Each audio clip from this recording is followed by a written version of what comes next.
William Makepeace Thackeray. William Makepeace Thackeray, primarily renowned as a novelist, was born in Calcutta, India in 1811. At the tender age of 5, his father passed away, leading to Thackeray's dispatch to England for his education. He eventually found himself at the Charterhouse School, a renowned institution known for its stringent discipline, and later pursued his studies at Trinity College, Cambridge, which he left after a 2-year stint.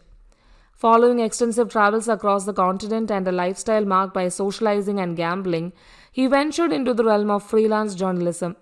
His contributions grace the pages of notable publications such as Punch, The Times, and others. Moreover, some of his novels saw their first light in serialized form within magazines. Thackeray's literary repertoire extended to travel books, including The Paris Sketchbook and From Cornhill to Grand Cairo, as well as novels such as Vanity Fair, Pendennis, The Newcomers, and The Virginians. Throughout his later life, Thackeray faced emotional burden of tending to his wife's depression, dedicating his time to seeking remedies for her condition and caring for their 2 children. Thackeray's initial foray into the world of writing began with poetry during his tenure at Trinity. He delved into occasional poems, ballads, comic verses, and parodies. Several of his poetic compositions found their way into Punch, a prominent publication. H.N. Wethred, in On the Art of Thackeray, highlighted how Thackeray set the fashion for a type of light, accomplished society verse, which was remarkable for its vigor, daintiness, and sense of rhythm. Tragically, Thackeray's life came to an abrupt end in London in 1863. Vanity Fair. Vanity Fair is an English novel penned by William Makepeace Thackeray. The narrative delves into the lives of Becky Sharp and Amelia Sedley, their interactions with friends and families, and the evolving dynamics in the backdrop of the Napoleonic Wars and beyond. Initially published as a 19-volume monthly serial spanning from 1847 to 48, it bore the subtitle Pen and Pencil Sketches of English Society. This subtitle aptly signifies the novel's satirical commentary on the early 19th century British society, complemented by the numerous illustrations crafted by Thackeray himself. Later in 1848, the work was consolidated into a single volume, now bearing the subtitle A Novel Without a Hero. This reimagining of heroism within the constraints of the era's literary conventions reflected Thackeray's artistic intent. Vanity Fair is often hailed as the key instigator of the Victorian domestic novel. The novel's captivating tapestry of early 19th century society, brimming with movement and color, underscores Vanity Fair as Thackeray's paramount accomplishment. Its narrative finesse, intricate character portrayals, and vivid descriptions contribute to its stature as one of the outstanding novels of its time. The narrative has served as a wellspring for numerous cinematic and television adaptations, including a Hindi version titled Bahurupi Bazaar. Notably acclaimed Indian film director Meera Nair helmed another adaptation in 2004. Vanity Fair primarily orbits the intersecting destinies of 2 women, the genteel and passive Amelia Sedley and the ambitious and essentially amoral Becky Sharp. Of these characters, Becky emerges as the most indelible creation by Thackeray. She occupies the pivotal role in the narrative, acting as the gravitational force around which other characters orbit.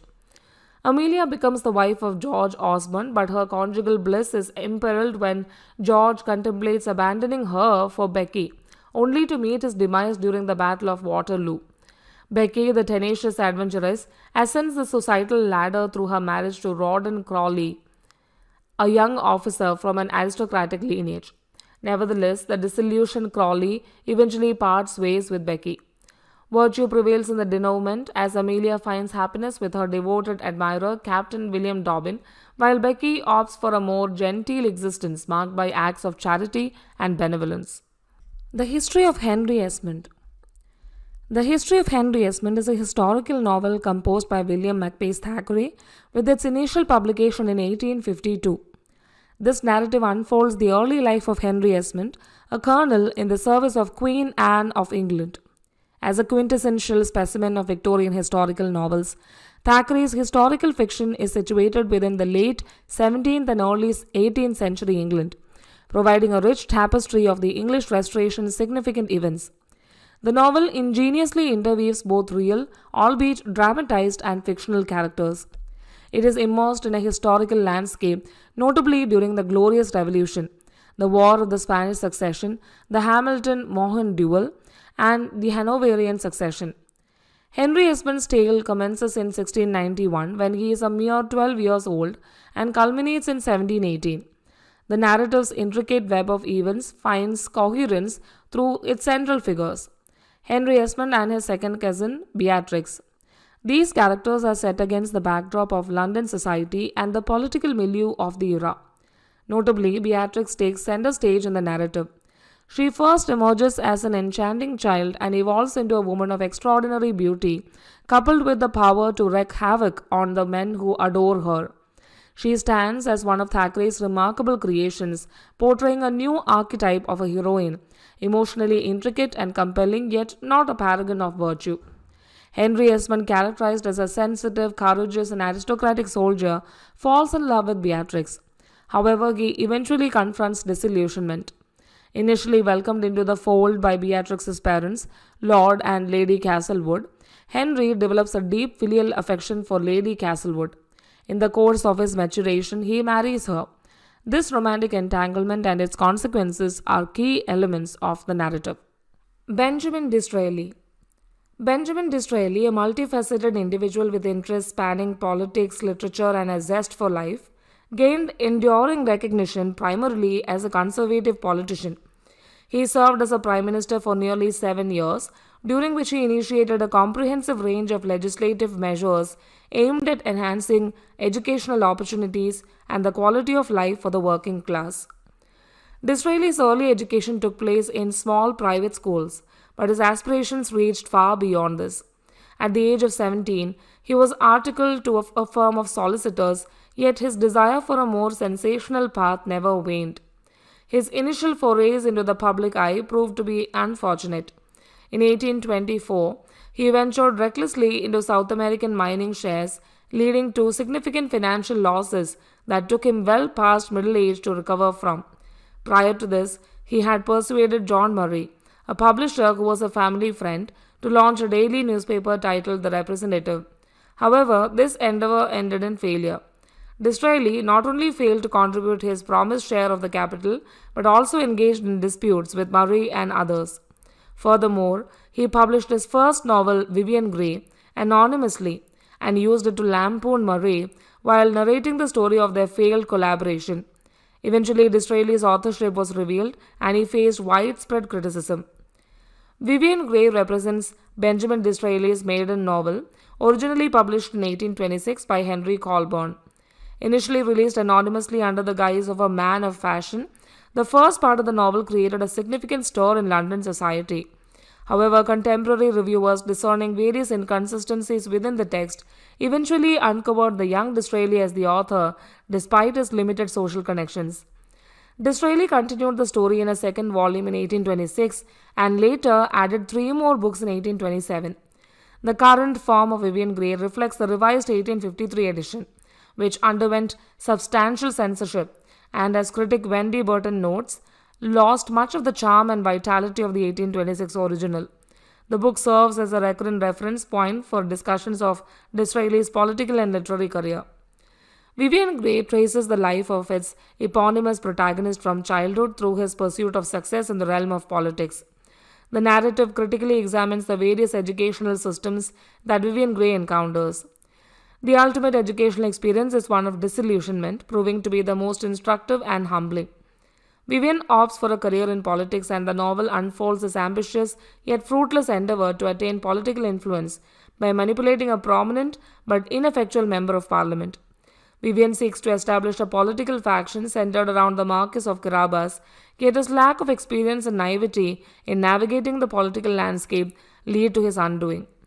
The novel portrays Vivian as a misguided and arrogant young man who pursues power ruthlessly. The story's conclusion serves as a brutal but essential lesson in human behavior for Vivian.